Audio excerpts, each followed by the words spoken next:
Adiabatic लिखते हैं आज। एडियाबेटिक प्रोसेस क्या होता है? जैसे कल हमने बताया था कि एडियाबेटिक प्रोसेस ऐसे प्रोसेस है जिसमें हीट का ट्रांसफॉर्मेशन नहीं होता है। तो Q इक्वल्स में क्या होगा?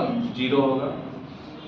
एडियाबेटिक के नाम से ही पता चलता है, जैसे कहीं अगर एडियाबेटिक लिखा होगा तो ए का मतलब नॉट, डाया का मतलब थ्रू और बेट्स का मतलब हीट, मतलब हीट किसी भी तरीके से पास नहीं होनी चाहिए।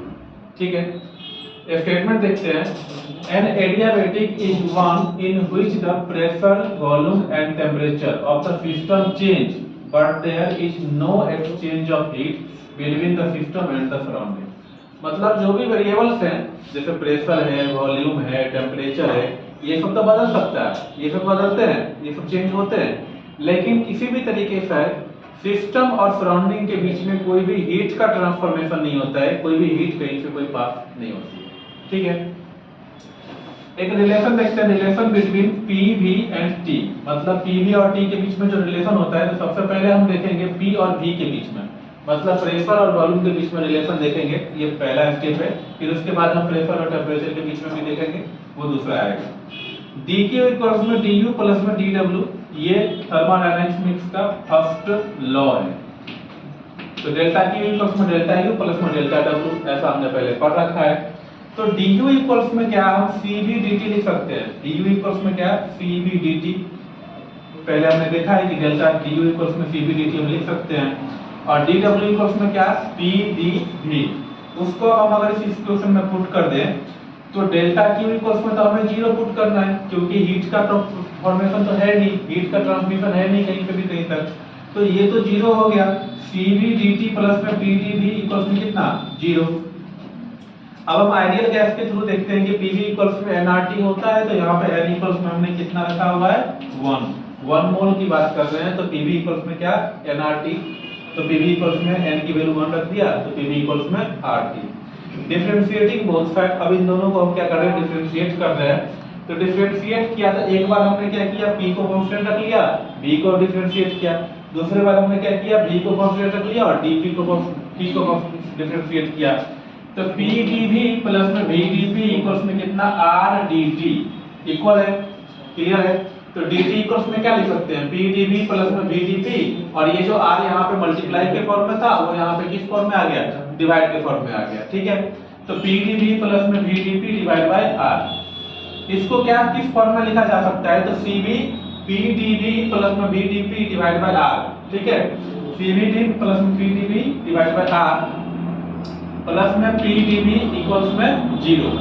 अब देखना, इसको मल्टीप्लाई कर रहे हैं आप, क्रॉस मल्टीप्लाई, तो CV P dV, इसका अगर CV को इससे मल्टीप्लाई करें तो CV P dV, उसके बाद CV V dP, और ये जो यहाँ पे R टर्म्स है, वो R अगर इसके टर्म्स में भी हम क्या ले लेते हैं? LCM ले लेते हैं, तो उससे मल्टीप्लाई होकर क्या हो जाएगा? RP dV इक्वल्स में कितना आ गया?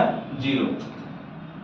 अब देखो CV VDP, ये टर्म अलग आ गया, और यहाँ पे dV और यहाँ पे dV कॉमन है और R भी कॉमन है, तो हम क्या करेंगे? तो CV प्लस में R, यहाँ पे PdV कॉमन ले लिया, तो PdV इन दोनों टर्म्स में PdV और PdV कॉमन है, तो बच क्या गया? यहाँ पे बच गया CV और यहाँ पे बच गया R इक्वल्स में जीरो।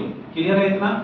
तो हमारे पास जो नेक्स्ट लाइन आएगी वो है CV VDP प्लस में CP, क्लियर है। तो CP PdV इक्वल्स में जीरो, वो हमने क्यों लिखा? तो CV प्लस में R जो अंदर टर्म बच गया वो CP बच हो गया। CP का मतलब क्या? Constant pressure term. ठीक है, तो CP PdV इक्वल्स में कितना आ गया? Zero. Dividing both side CV BV, ठीक है, मतलब कांस्टेंट वॉल्यूम कांस्टेंट प्रेशर। ठीक है, CV वी गेट, तो हम अगर उन दोनों टर्म से डिवाइड कर देते हैं तो dP by P प्लस में CP by CV dot dV by V equals में कितना आ गया? जीरो। तो अब इसको तो क्या लिख सकते हैं? तो dP अपॉन में V प्लस में gamma dV by V equals में जीरो।